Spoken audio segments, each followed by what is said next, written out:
እናንተ ሸክማችሁ የከበደ በዚህ ዓለም ልባችሁ የወረደ ኑ ይላል ኢየሱስ ዛሬም ወደ ዕረፍቱ ግቡ ለዘላለም።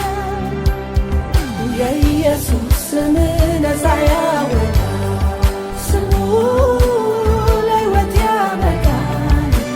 እንድንበት ዘንድ የተሰጠ ስም ከሰማይ የእግዚአብሔር ልጅ ነው ኢየሱስ ኤልሻዳይ። እንድንበት ዘንድ የተሰጠ ስም ከሰማይ የእግዚአብሔር